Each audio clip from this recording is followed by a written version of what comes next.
بسم اللہ الرحمن الرحیم۔ فرمایا کہ ہمارے حضرات کا ہمیشہ یہ مسلک اور مشرب رہا ہے کہ غرباء و دینداروں سے محبت رکھتے تھے اور اہل دنیا خصوصاً مالداروں سے خصوصیت کا تعلق نہ رکھتے تھے، اور امراء سے مراد وہ لوگ ہیں جو متمول ہونے کے ساتھ دنیا دار یعنی دینداری سے محروم ہیں، لیکن اگر ان امراء اور اہل دنیا میں سے بھی کوئی دیندار ہو تو اس سے بھی خصوصیت کا تعلق رکھتے تھے، ورنہ نہیں۔ یہ بات ہماری اس ہی جماعت کے ساتھ خاص تھی، ورنہ دوسرے اکثر علماء کو دیکھا کہ وہ امراء کو لپٹتے ہیں، ان کی چاپلوسیاں کرتے ہیں، اور یہ سب کچھ کرنے کا سبب محض اپنی دنیاوی اغراض ہیں۔ ہمارے حضرات میں ایک استغنا کی شان تھی، توکل اعلیٰ درجے کا تھا، کبھی دنیاوی اغراض کی بنا پر کسی سے تعلق نہ پیدا فرماتی تھی۔ فرمایا کہ مولانا محمد صدیق صاحب امبہٹوی نے ایک عجیب اور کام کی بات فرمائی، وہ یہ کہ ہماری جماعت میں جو باوجود زیادہ مجاہدہ نہ ہونے کے اللہ کا فضل ہو جاتا ہے، اس کا سبب اتباع سنت کا اہتمام ہے۔ اس کی برکت سے اس طرف یعنی اللہ تعالیٰ کی طرف سے جذب کیا جاتا ہے۔ کیسی عجیب و کام کی بات فرمائی، سبحان اللہ۔ اور خلوت یہی ہے کہ قلب کا تعلق سوائے خدا کے اور کسی سے نہیں ہونا چاہیے، بس یہ ہے سکون کی چیز۔ مگر آج کل لوگوں نے قلب کو مراد آباد اسٹیشن کا اسلامی مسافر خانہ بنا رکھا ہے کہ سب وہیں آ کر ٹھہرتے ہیں، بچھراؤں والے بھی، بریلی والے بھی، سہارنپور والے بھی۔ میاں قلب تو ایک ہی رہنے اور سمانے کی جگہ ہے، قلب تو ایک ہی کے رہنے اور سمانے کی جگہ ہے، اور خداوند جل جلالہ کی ذات پاک ہے، اور جن کے قلب میں وہ سما گئی ہے ان کی حالت یہ ہو جاتی ہے کہ ان کو ہر ناگوار راہ خدا میں گوارا ہو جاتا ہے۔ حضرت حاجی صاحب رحمۃ اللہ علیہ نے ایک موقع پر فرمایا تھا کہ اگر میں عند اللہ مومن ہوں اور ساری دنیا مجھ کو مردود سمجھے، میرا کچھ ضرر نہیں، اور اگر عند اللہ مردود ہوں اور ساری دنیا قطب غوث اور ابدال سمجھے تو کچھ نفع نہیں۔ فلاں خان صاحب نے ساری عمر اسی میں صرف کی کہ مجھ کو برا بھلا کہا، مگر الحمدللہ میں نے ایک سطر بھی جواب میں نہیں لکھی، تو میرا کیا بگڑ گیا؟ حضرت لوگوں کو خبر نہیں، مجھ کو خبر ہے کہ ان خان صاحب کے بعض مرید خود ان کی تصنیفات کو دیکھ کر بد اعتقاد ہوئے، میری تصنیفات کو دیکھ کر بد اعتقاد نہیں ہوئے۔ میری تصنیفات کو اٹھا کر آپ دیکھ لیا جائے، بحمد اللہ ان میں اس قسم کے مضامین نہ ملیں گے جن میں کسی سے بد اعتقاد ہونے کی ترغیب دی گئی ہو۔ بس حق کو واضح کر دیا ہے، اب جس طرف کسی کا جی چاہے جاوے، ہر شخص اپنے دین کا خود ذمہ دار ہے۔ البتہ خود ان کی ہی تصنیفات کو دیکھ کر بعض ان کے لوگ بد اعتقاد ہو گئے اور یہ کہا کہ اس میں تو تہذیب انسانی بھی نہیں۔ عالم و بزرگ ہونا تو بڑی چیز ہے۔ ابھی کا واقعہ ہے کہ بریلی میں ایک حکیم صاحب ہیں، عمر رسیدہ آدمی ہیں، 25 سال سے ان کے مرید تھے۔ انہی چیزوں کو دیکھ کر اب انہوں نے عقائد باطلہ سے توبہ کر لی اور اس طرف رجوع کیا ہے۔ مجھ کو لکھا کہ میں آپ سے مرید ہونا چاہتا ہوں۔ میں نے لکھ دیا کہ اس کام میں تعجیل مناسب نہیں۔ اس کے بعد پھر ایک خط آیا کہ تعجیل نہ کرنے کی حد فرمائی جائے۔ میں نے لکھ دیا کہ جب تک میرے 40 وعظ اور رسائل نہ دیکھ لو اور 20 مرتبہ خط و کتابت اور 10 مرتبہ ملاقات نہ کر لو، اس وقت تک یہ حد پوری نہ ہوگی۔ اس پر انہوں نے لکھا کہ میں وعظ رسائل بھی دیکھ لوں گا، خط و کتابت اور ملاقات بھی کر لوں گا، یہ بھی لکھا کہ میں نے ان خان صاحب کے صاحبزادے سے بذریعہ اشتہار چند سوالات بھی کیے ہیں، ان کا انہوں نے جواب بھی دیا ہے۔ میں پھر کچھ سوالات کر رہا ہوں، وہ بھی آپ کے پاس بھیجوں گا۔ میں نے لکھا کہ مجھ کو ان چیزوں سے دلچسپی نہیں، مجھ سے جس مقصد کے لیے رجوع کیا ہے اس سے حاصل نہیں ہو سکتا۔ اگر آپ کے نزدیک یہ سوال و جواب ضروری ہیں تو مناسب یہ معلوم ہوتا ہے کہ جس مقصد کے لیے مجھ سے رجوع کیا ہے اس کو مؤخر کر دیا جائے، اور جس میں اس وقت آپ کو انہماک ہے اس کو مقدم رکھا جائے۔ جب اس سے فارغ ہو لیں اس وقت مجھ سے خط و کتابت کی جائے، چاہے آپ سال بھر میں فارغ ہوں یا 2 سال میں۔ اس پر لکھا ہوا آیا کہ آپ نے ایسے عنوان سے لکھا ہے کہ مجھ کو اس جھگڑے بازی سے نفرت ہو گئی، اور اب میں کچھ نہ بولوں گا، مجھ کو آنے کی اجازت فرمائی جاوے۔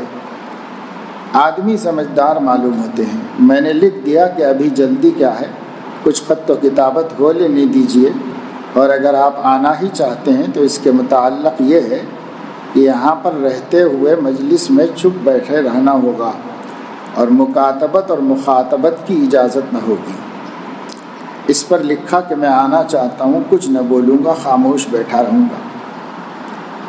پھر فرمایا کہ اس مضمون نے ان کو اس قدر نفع ہوا کہ تمام عمر کے مجاہدات اور ریاضات سے بھی نفع نہ ہوتا۔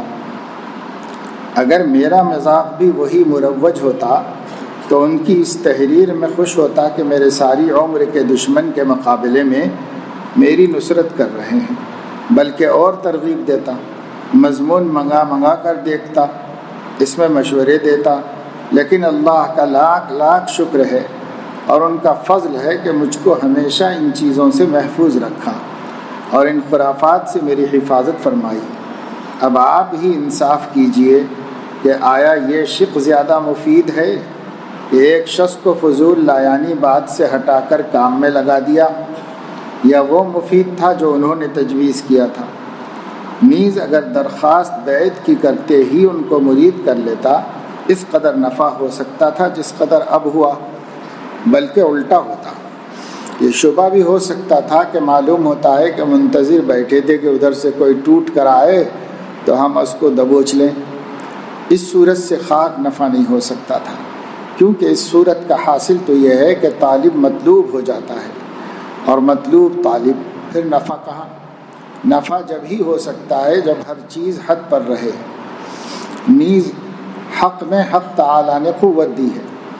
حق کی قوت کو ارشاد فرمایا گیا ہے، قل جاء الحق وزهق الباطل ان الباطل كان زهوقا۔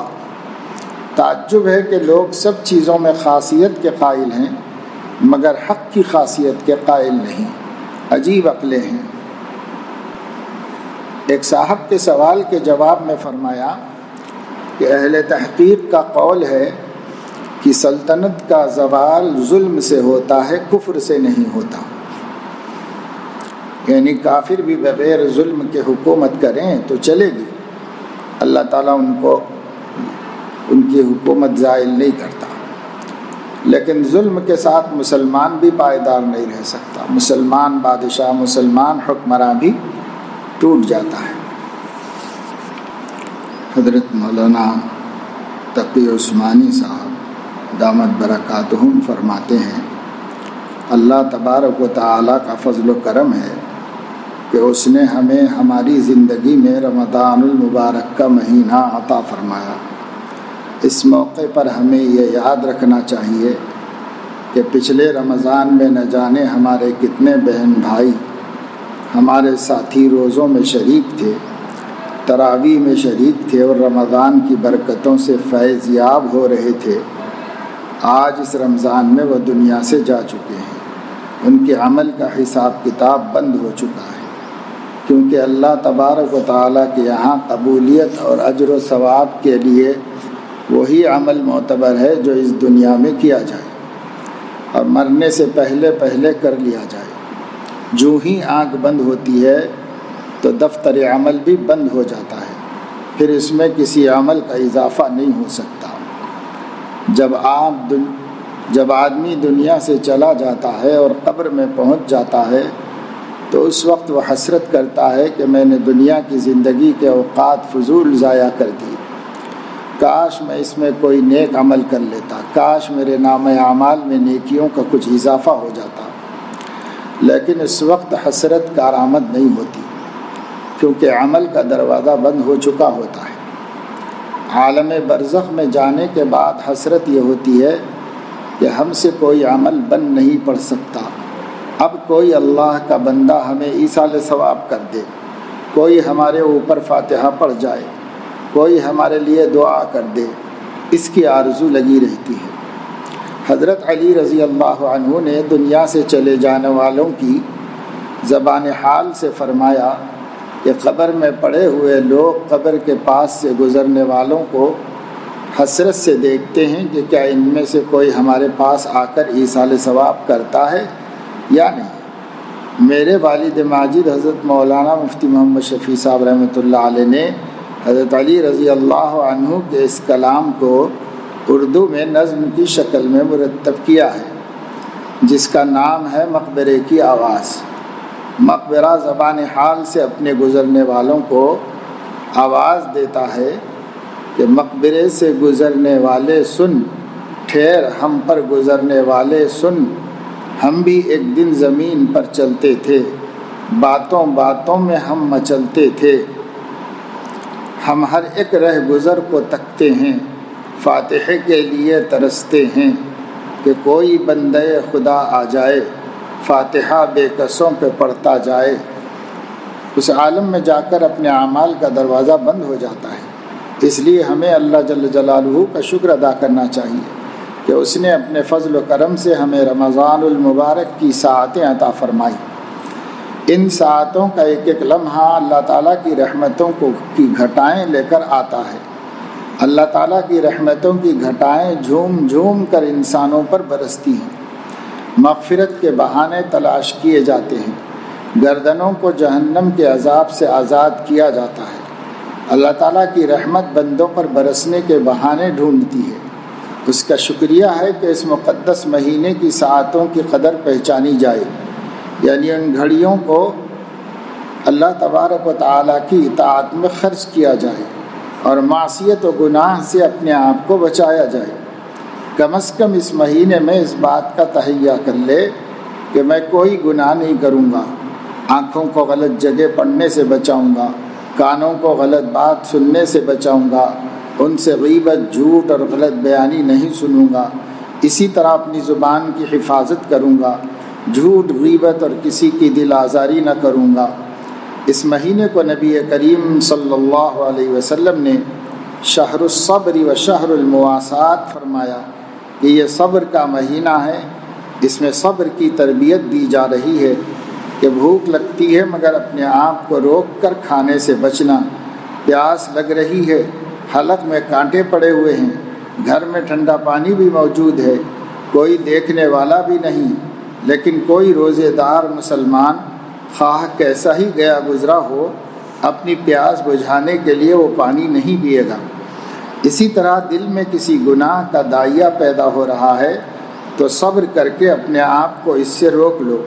یہاں تک بھی فرمایا کہ اگر روزے کی حالت میں تم سے کوئی لڑائی جھگڑا کرنا چاہے تو تم اس کا جواب نہ دو، بلکہ کہہ دو کہ میرا تو روزہ ہے۔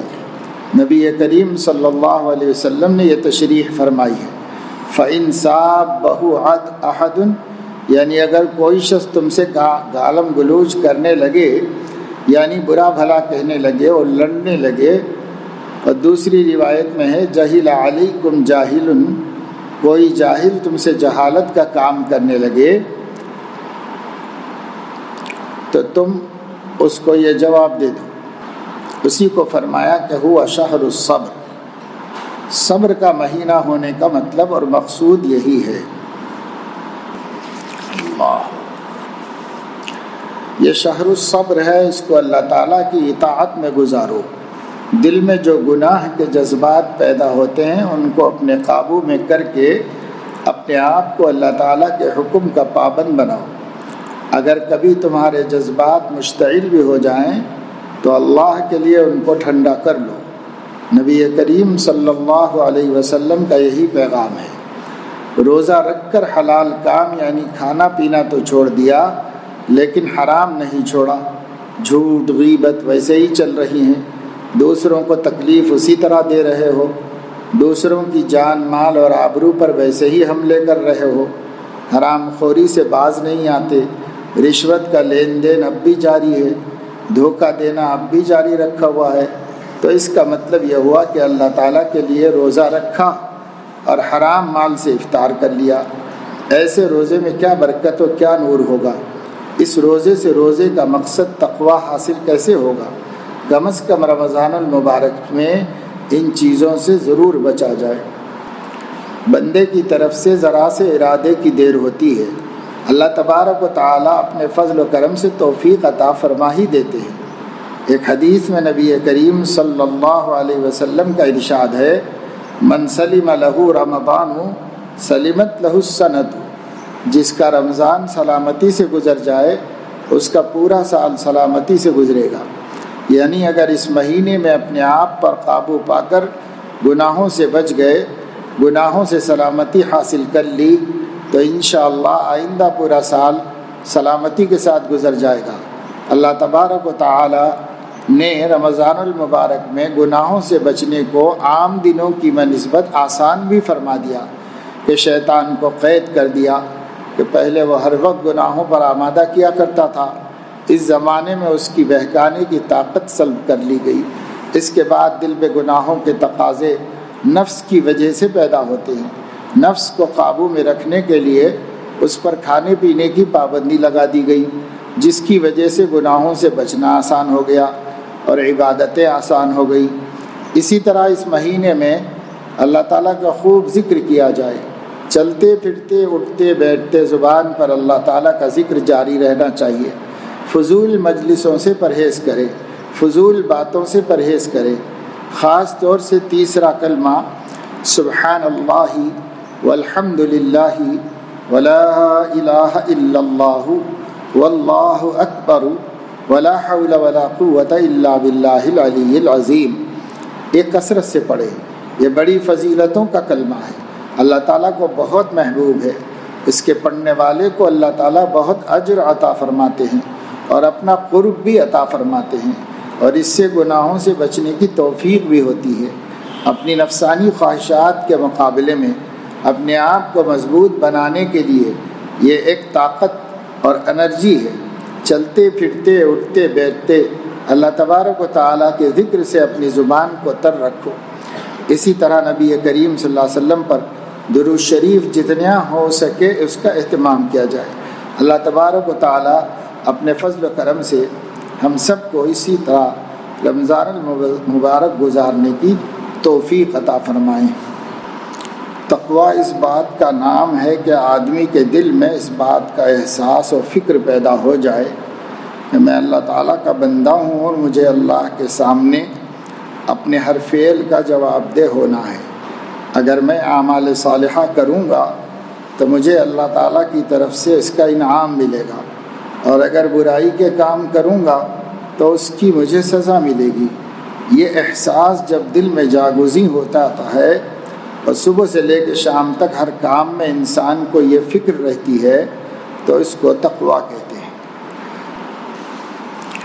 ہم ایک مرتبہ امریکہ میں تھے، وہاں ناسا کے نام سے ایک ادارہ ہے جو انتہائی حساس مقام ہے، کیونکہ یہاں سے خلائی جہاز اڑائے جاتے ہیں اور ان کو مکمل طور پر یہیں سے کنٹرول کیا جاتا ہے۔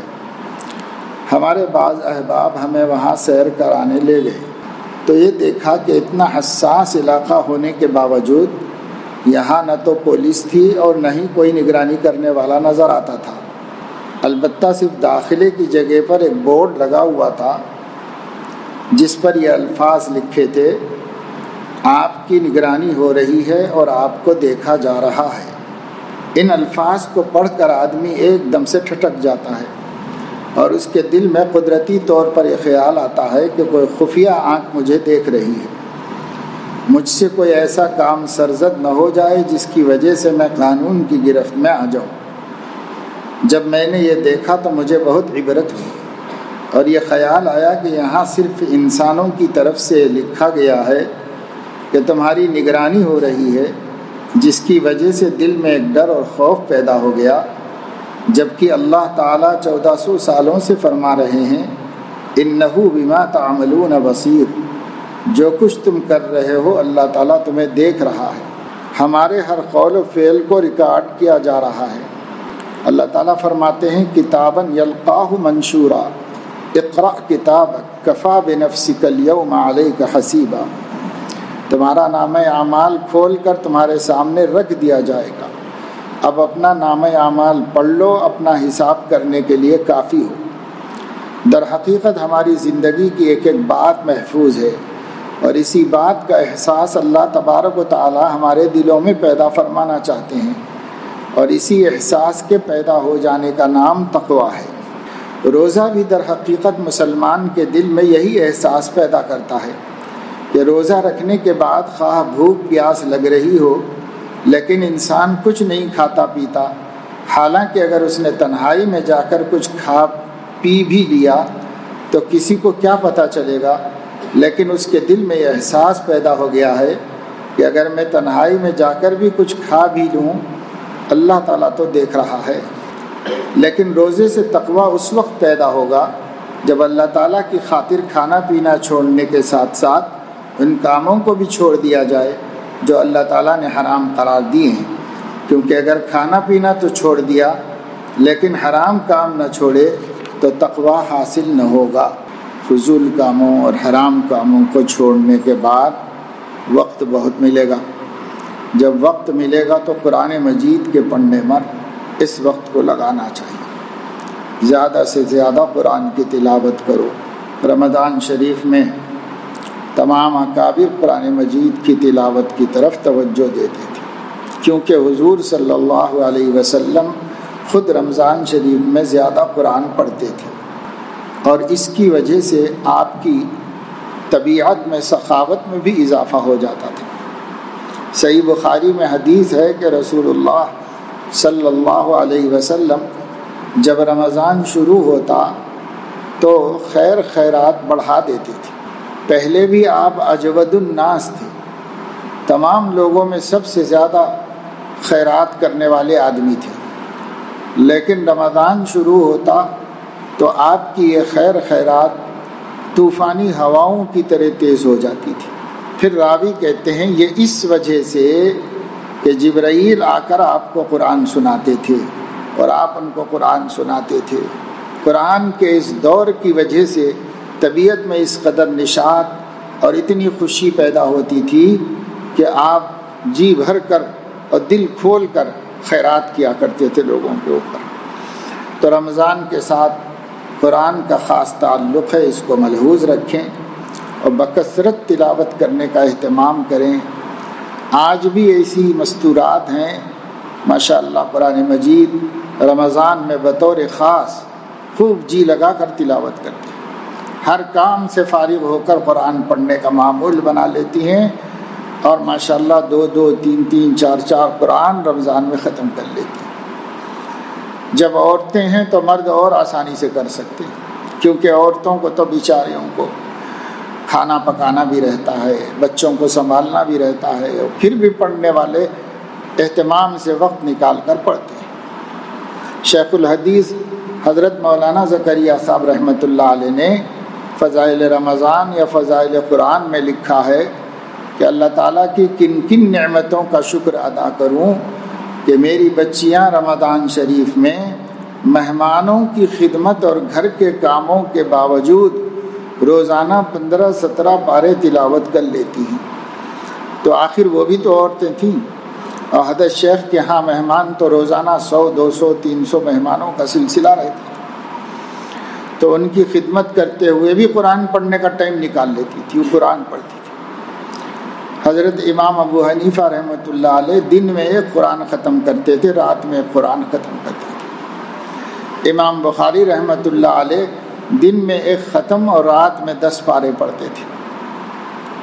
ہم لوگ باتوں میں ٹائم خراب کرتے ہیں، اگر فضول باتیں نہ کریں، جتنا آرام کرنا ہے اتنا آرام کریں، اور ضروری کام جو ہمارے ذمے ہیں وہ ضروری کام کر لیں، ماں بقی وقت تلاوت قرآن کے لیے رکھ دیں تو ہم بھی بہت کچھ پڑھ سکتے ہیں۔ شیخ الحدیث مولانا زکریا رحمۃ اللہ علیہ مسجد میں تلاوت فرما رہے تھے رمضان شریف میں، تو اس وقت کے نائب صدر جمہوریہ تھے سلیم انصاری، کچھ نام تھا ان کا، نائب صدر جمہوریہ تھے ہندوستان کے، وہ وائس پریزیڈنٹ آف انڈیا۔ کسی نے حضرت سے کہا کہ وہ نائب صدر جمہوریہ آپ سے ملاقات کرنا چاہتے ہیں، تو حضرت نے فرمایا کہ اشارے سے فرمایا کہ بلاؤ۔ تو پڑھ رہے تھے آپ، تلاوت کر رہے تھے۔ جب وہ آئے تو انہوں نے حضرت کو سلام کیا تو رک کے حضرت نے سلام کا جواب دیا، ہاتھ بڑھا کے مصافحہ کیا اور فرمایا یہ میرا قرآن پڑھنے کا وقت ہے، آپ بیٹھنا چاہیں تو بیٹھیں، جانا چاہیں تو جائیں، اور قرآن پڑھنے میں لگ گئے۔ تو ایک ملک کا وائس پریزیڈنٹ ہے، قرآن کے سامنے کیا سمجھا حضرت نے ان کو؟ بھئی آپ بیٹھنا چاہیں تو آپ بھی بیٹھ کے سنیے، نہیں بیٹھنا چاہیں تو جانا چاہیں تو چلے جائیے، مگر میں یہ قرآن، رمضان ہے، قرآن پڑھ رہا ہوں، اس کے بیچ میں کسی چیز کو برداشت نہیں کر سکتا۔ تو یہ اہل اللہ کو قرآن کی عظمت سمجھ میں آ گئی تھی۔ ہم تو قرآن پڑھنے بیٹھیں گے، پھر فون بجے گا، پھر فون نہیں بھی بجے گا تو شاید کسی کا فون آیا ہوگا، اس لیے ذرا چیک کر لیں، ذرا دیکھ لیں۔ ایسے ہمارا فون سے تعلق اللہ سے تعلق سے بھی زیادہ ہو گیا۔ ہر وقت دھڑکن لگی رہتی ہے، پتہ نہیں کسی کا مس کال تو نہیں ہے، پتہ نہیں کسی کا میسیج تو نہیں ہے، پتہ نہیں کسی کا، اسی کی دھڑکن لگی رہتی ہے۔ اس لیے اس زمانے کے مجاہدات میں سب سے بڑا مجاہدہ یہ ہے کہ رمضان میں اسمارٹ فون بند کر دیا جائے، بس یہ سب سے بڑا مجاہدہ ہے۔ جس کا بند ہے وہ اچھے کام خوب کرے گا، اور جس کا کھلا ہوا ہے وہ بہت سے خیر سے محروم رہے گا، بعد میں پچھتائے گا۔ بعد میں پچھتانے کا کیا فائدہ ہے؟ بعد میں نہ پچھتاؤ، بند کر دو، لا کر میں رکھ دو گھر کے اندر، بس کیا ضرورت ہے؟ 1 مہینہ اللہ سے تعلق رکھو، 11 مہینے ساری دنیا جہاں بلا بدتر سے تعلقات ہیں، 1 مہینہ اللہ سے تعلق رکھو۔ یہ حضرت شیخ رحمۃ اللہ علیہ کا یہ حال تھا۔ ان کے شیخ حضرت مولانا خلیل احمد سہارنپوری رحمۃ اللہ علیہ تھے۔ ان کے بارے میں حضرت شیخ نے اکابر کے رمضان میں لکھا ہے کہ حضرت مولانا کا 24 گھنٹے میں رمضان شریف کے مہینے میں سوائے وہ تھوڑا سا وقت جو مغرب کی نماز کے بعد چائے کی 2-4 فنجان یعنی 1-2 پیالی چائے جو حضرت پیتے تھے مغرب پڑھ کر، اتنی دیر لوگوں سے بات کرتے تھے، پورے 24 گھنٹے میں اتنی ہی دیر۔ نماز مغرب کے بعد اوابین میں قرآن پڑھتے تھے، اور پھر اس کے بعد قرآن سنتے تھے حافظ سے اوابین میں، پھر اس کے بعد چائے لائی جاتی تو حضرت چائے پیتے تھے، کیونکہ وہ لوگ مغرب کے بعد افطار ہی میں کھانا کھا لیتے تھے، تھوڑا بہت جو کچھ روٹی سالن کھانا ہے وہ بھی افطار ہی میں کھا لیتے تھے۔ اس کے بعد مغرب پڑھی، اور مغرب کے بعد اوابین میں قرآن اطمینان سے پڑھا، اور پھر اس کے بعد حضرت چائے پیتے تھے۔ تو چائے پینے میں 1 پیالی 2 پیالی چائے پیتے تھے اطمینان سے۔ اتنی دیر لوگوں سے پوچھتے تھے، آپ کیسے ہو بھائی، آپ کہاں سے آئے ہو، آپ کا وقت کیسے گزر رہا ہے، آپ کے گھر میں جان پہچان کے لوگ ہوں، خیر خیریت، ان کے والدین کی خیر خیریت، بس جس پہ نظر پڑی لوگ آ بھی جاتے تھے اتنی دیر، تو بس اتنی دیر میں ایک دوسرے کو دیکھتے تھے لوگوں سے اور کچھ پوچھ لیتے تھے خیر خیریت بس۔ اب پھر اس کے بعد عشاء کی تیاری کرتے تھے، پھر جو عشاء کے لیے مسجد میں گئے تو تراویح پڑھ کے ہی نکلتے تھے، پھر آرام کیا، پھر تہجد میں قرآن، پھر صبح فجر کے بعد قرآن، جتنا موقع ملا قرآن مجید کی تلاوت کرتے تھے، اور سارے کام بند کر دیتے تھے رمضان شریف، بس قرآن پڑھنا ہے، قرآن پڑھنا ہے۔ حالانکہ ان کے دوسرے کام بھی دین ہی کے کام تھے، تصنیفی کام کرتے تھے، ابو داؤد کی شرح لکھ رہے تھے، سب کرتے تھے، لیکن رمضان میں نہیں بھائی، رمضان میں تو امام بخاری نے بھی حدیث پڑھانا بند کر دیا تھا، قرآن کی تلاوت کرتے تھے۔ تو اس وجہ سے ہم لوگ تو بیکاری کے ذمہ دار ہیں، ہم کو اپنا بیکار وقت کم سے کم قرآن میں استعمال کر لینا چاہیے۔ بس تلاوت قرآن کثرت سے کرو۔ جو لوگ یہاں پر وقت گزارنے کے لیے آئے ہوئے ہیں 5-7 افراد ہیں جو پورے رمضان کے لیے آئے ہوئے ہیں، ان سے بھی گزارش ہے کہ بس مسجد میں اعتکاف کی نیت سے پڑے رہیں، نفل اعتکاف کی نیت سے، آپس میں باتیں نہ کریں۔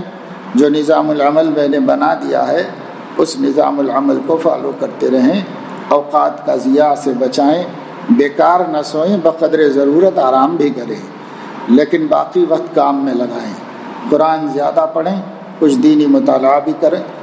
الحمدللہ اس کام میں لگے رہیں، یہاں وہاں نہ پھریں، جگہ جگہ نہ بیٹھیں، سب مسجد میں رہیں، بس جتنے بھی لوگ ہیں، اور بنیت نفل اعتکاف مسجد میں رہیں، ضرورت سے باہر جائیں۔